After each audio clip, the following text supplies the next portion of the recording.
Hello, അസ്സലാമു അലൈക്കും. എടാ, നമുക്ക് +2 അറബിക് പരീക്ഷയിൽ നമുക്ക് ഓണത്തിന് വരാൻ സാധ്യതയുള്ളൊരു ചോദ്യമാണ്. നമുക്ക് ഏതെങ്കിലും ഒരു കവിതയിൽ നിന്ന് നമുക്ക് 2 കവിതയാണ് പഠിക്കാനുള്ളത്. നാമവല തസ്തൈഖലു ഖൈറുള്ള, ഈ 2 കവിതയിൽ ഏതെങ്കിലും കവിതയുടെ ഒരു വരി കവിത കൊടുക്കും. ഓക്കെ, ചിലപ്പോൾ 2 വരി ഉണ്ടാവാം, ഒരു വരിയാണ് സാധാരണ കൊടുക്കാറുള്ളത്. ഇങ്ങനെ കൊടുത്തിട്ട് നിങ്ങളോട് അതിൻ്റെ ഫിക്രത്തുൽ മർക്കസിയ എഴുതാൻ വേണ്ടി പറയാം. ഫിക്രത്തുൽ മർക്കസിയ അല്ലേ. ഫിക്രത്തുൽ മർക്കസിയ എന്ന് പറഞ്ഞു കഴിഞ്ഞാൽ അതിൻ്റെ അർത്ഥം വരുന്നത്, പിന്നെ അതിൻ്റെ ഉള്ളടക്കുന്ന ഫിക്രത്ത് എന്ന് പറഞ്ഞാൽ ശരിക്കും ചിന്ത എന്ന ആശയം എന്നൊക്കെയാണ് അർത്ഥം കേട്ടോ. ഫിക്രത്തു അൽ മർക്കസിയ എഴുതാൻ പറയും. ഓക്കെ, ഇനി ചിലപ്പോൾ നിങ്ങളോട് ചോദിക്കൽ എന്തായിരിക്കും എന്ന് വെച്ച് കഴിഞ്ഞാൽ ഇതിന് പകരം റിസാലത്തുൽ മർക്കസിയ ചോദിക്കും. റിസാലത്തുൽ മർക്കസിയ, ഈ ക്വസ്റ്റ്യൻ ചോദിച്ചാൽ റിസാലത്തുൽ മർക്കസിയാണ്. റിസാലത്തു അൽ മർക്കസിയ. ഓക്കെ, മർക്കസിയ എന്ന് പറഞ്ഞാൽ അതിൻ്റെ ഉള്ളിലുള്ള കേന്ദ്രപരമായതൊക്കെയാണ് അർത്ഥം. ഓക്കെ, അപ്പോൾ ഫിക്രത്തുൽ മർക്കസിയ, റിസാലത്തുൽ മർക്കസിയ, ഇത് 2 ആണെങ്കിൽ പോലും അതിൻ്റെ പർപ്പസ് ഒന്ന് തന്നെയാണ്. ഈ കവിതയുടെ ആശയം എഴുതാനാണ് ചോദ്യം. അപ്പോൾ അങ്ങനെ എഴുതുമ്പോൾ നമ്മൾ പിന്നെ ഒരു ബോക്സൊക്കെ വരച്ച് എഴുതിയാൽ നന്നായി. ബോക്സ് വരക്കാതെ എഴുതിയാൽ നിങ്ങൾക്ക് എന്ത് ചെയ്യും? മാർക്ക് കിട്ടും. ഓക്കെ, നമ്മൾ ഫസ്റ്റ് ഇതിന് ഹെഡിങ് കൊടുക്കണം എന്നുള്ളതാണ് ഒരു കാര്യം. ഹെഡിങ് വേണം കേട്ടോ. അറബിയിൽ പരമാവധി നിങ്ങൾ ഹെഡിങ് എഴുതുക. പിന്നെ ബോക്സ് ആക്കുമ്പോൾ കുറച്ചും കൂടി നിങ്ങൾ എഴുതുന്നത് കുറച്ചും കൂടി നന്നായി ഫീൽ ചെയ്യും. അപ്പോൾ ഹെഡിങ് എഴുതേണ്ടത് ഇത് തന്നെയാണ് കേട്ടോ. ഫിക്രത്തുൽ മർക്കസി അല്ലെങ്കിൽ റിസാലത്തുൽ മർക്കസി എന്താണോ ക്വസ്റ്റ്യനിൽ കൊടുത്തിട്ടുള്ളത് അതാണ് നമ്മൾ എന്ത് ചെയ്യേണ്ടത്? ഹെഡിങ് എഴുതേണ്ടത് കേട്ടോ. ഉക്തുബ് റിസാലത്തുൽ മർക്കസി, അതിൻ്റെ ഉള്ളടക്കം ആശയം എഴുതുക എന്നാണ്. ഓക്കെ, അപ്പോൾ നമുക്ക് സ്വാഭാവികമായിട്ടും 2 വരി കവിത വന്നു കഴിഞ്ഞാൽ ഈ കവിതയെക്കുറിച്ച് എന്ത് ചെയ്യാം? ഹാദാ സത്തുർ. സത്തുർ എന്ന് പറഞ്ഞ അർത്ഥം എന്താണ് ഇവിടെ? സത്തുർ എന്ന വരി അല്ലെ. അപ്പോൾ നമുക്ക് ഇങ്ങനെ ഈ കോമൺ ആയിട്ട് ഏത് വരി തന്നാലും ഇങ്ങനെ തുടങ്ങാം. ഹാദാ സത്തുറുൻ, ഈ വരി.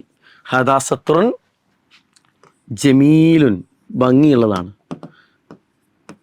ജിദ്ദൻ, വളരെയധികം. ഉണ്ടോ? ഇത് വളരെയധികം ഭംഗിയുള്ളതാണ്. എല്ലാവരും ഇങ്ങനെ തന്നെ സ്റ്റാർട്ട് ചെയ്യണം നിർബന്ധമൊന്നുമില്ല. ഈ വരിയൊന്ന് പരിചയപ്പെടുത്തിയിട്ട് തുടങ്ങുക എന്നാണ് ഇതിന് ഉദ്ദേശമുള്ളൂ.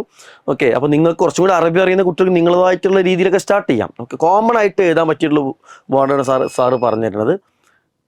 ഓക്കെ, ദെൻ നെക്സ്റ്റ് വരുന്നത് രണ്ടാമതൊരു പോയിന്റും കൂടി നമുക്ക് എഴുതാം. കത്തബഹ അല്ല മജിദൻ ഹാദ, ഇത് മിൻ ഹാദ മിൻ മൻലൂമത്തി. ഹാദ മിൻ മൻലൂമത്തി. മൻലൂമത്ത് എന്ന് പറഞ്ഞാൽ കവിത. മൻലൂമെന്ന് എഴുതാം, മൻലൂമത്ത് എഴുതാം കേട്ടോ. മൻലൂമത്തി ഇത് കവിതയിൽ നിന്നുള്ളതാണ്. ഏത് കവിതയിൽ നിന്നാണ്?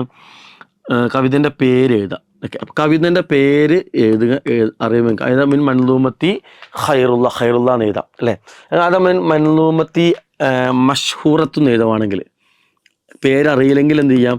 മഷ്ഹൂറത്ത് എന്ന് എഴുതാം, പ്രസിദ്ധമായ. ഇതൊരു ഫേമസ് കവിത എന്നുള്ളതാണ്. ഓക്കെ, ഇനി അറിയില്ലെങ്കിൽ ആ പോയിന്റ് സ്കിപ്പ് ചെയ്യാം കേട്ടോ.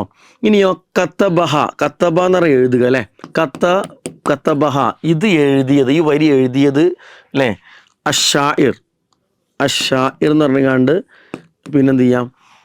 ഷായിർ എന്ന് പറഞ്ഞാൽ അതിൻ്റെ പേര് അറിയുമെങ്കിൽ എഴുതാം. കവിയുടെ പേര് അറിയുമെങ്കിൽ നിങ്ങൾക്ക് അത് എഴുതാം. ഇപ്പോൾ ഖൈറുള്ള എന്നുള്ള കവിതയാണ്, നമുക്ക് എന്ത് എഴുതാം? മൻലൂമത്തി ഖൈറുള്ള അല്ലേ എഴുതാം. ഇനിയോ കത്തബഹ അഷായിറു, ഏത് എഴുതിയാണ്? NK അഹമ്മദ് മൗലവി ആണ് എഴുതി അറിയാൻ എഴുതാം, അല്ലെങ്കിൽ ഒഴിവാക്കാം. ഓക്കെ, ഇനി നിങ്ങൾക്ക് എന്ത് നെക്സ്റ്റ് പോയിന്റ് ആയിട്ട് എന്ന് വെച്ചാൽ യഖൂലു. യഖൂലു എന്ന് പറഞ്ഞാൽ പറയുന്നു എന്നാണ്. യഖൂലു അഷായിറു, കവി പറയുന്നു. ഫീഹ, ഇതിൽ. കവി ഇതിൽ പറയുന്നു അല്ലേ. കവി ഇതിൽ. ഫീഹ എന്ന് എഴുതാ, ഫീഹി എന്ന് എഴുതാ, കുഴപ്പമൊന്നുമില്ല. കവി ഇതിൽ പറയുന്നു എന്ന് പറഞ്ഞിട്ട് ഈ നിങ്ങൾക്ക് ഈ കൊടുത്ത വരിയെ നിങ്ങൾക്ക് അറബി സ്കില്ല് വെച്ചുകൊണ്ട് ഒരു സെൻറ്റൻസിലേക്ക് 1, 2, 3 സെൻറ്റൻസിലേക്ക് മാറ്റാമെങ്കിൽ നിങ്ങൾ എന്ത് ചെയ്യണം? പിന്നെ അതിവിടെ എഴുതാം. ഓക്കെ, ഇനി അതല്ല നിങ്ങളെ കൊണ്ട് അതൊന്നും ചെയ്യാൻ കഴിയും, നിങ്ങൾക്ക് ആ ഇതിൻ്റെ അർത്ഥം കൂടി മനസ്സിലായിട്ട്, അങ്ങനെയെങ്കിൽ എന്ത് ചെയ്യണം? നിങ്ങൾ കവിതയുടെ വരികൾ തന്നെ ഇവിടെ എടുത്ത് എഴുതിയാൽ അല്ലേ. കവിതയുടെ വരികൾ ഇവിടെ എടുത്ത് എഴുതിയാൽ തന്നെ നിങ്ങളെ ആൻസർ ഏകദേശം ശരിയാവും. ഓക്കെ, അപ്പോൾ ഈ ഒരു മെത്തേഡിൽ, ഇതൊരു ഫിക്സഡ് മെത്തേഡൊന്നുമല്ല. സാറ് കോമൺ ആയിട്ട് ഇത് അത്രയും അറിയാത്ത കുട്ടികൾക്ക് വേണ്ടിയിട്ട് ഒരു മോഡലായിട്ടുള്ളതിൻ്റെ ഒരു പിന്നെ ഫോർമാറ്റ് നിങ്ങൾക്ക് എന്ത് ചെയ്താണ് തന്നതാണ്. ഓക്കെ, ക്ലിയർ ആയല്ലോ. അപ്പോൾ ഈ രീതി ഉപയോഗിച്ചുകൊണ്ട് അത് മിക്കവാറും 4 മാർക്കിന് ചോദിക്കുന്ന ചോദ്യമായിരിക്കും. ഇത് സ്ഥിരമായി ചോദിക്കുന്ന ചോദ്യമാണ്. അപ്പോൾ ഏത് വരി കൊടുത്താലും നിങ്ങൾക്ക് എന്ത് ചെയ്താൽ മതി? ഇവിടെ ഇവിടെ മാത്രം മാറ്റിയാൽ മതി. കവിയുടെ പേരും കവിതേൻ്റെ പേരും അറിയെങ്കിൽ എഴുതിയാൽ മതി, അറിയില്ലെങ്കിൽ അതും എഴുതണ്ട. എന്നിട്ട് എന്ത് ചെയ്യണം? ഈ വരി എടുത്ത് എഴുതിയാൽ ഈ രീതിയിൽ നിങ്ങൾക്ക് എന്ത് ചെയ്യാൻ ഈസി ആയിട്ട് 4 മാർക്ക് സ്കോർ ചെയ്യാൻ പറ്റും. ഓക്കെ, ഈ കാര്യങ്ങൾ മനസ്സിലാക്കുക. ഈ തരം ക്വസ്റ്റ്യൻ വന്നാൽ നിങ്ങൾ എന്ത് ചെയ്യുക, ആ മാർക്കുകൾ സ്കോർ ചെയ്യുക കേട്ടോ. All the best. അസ്സലാമു അലൈക്കും.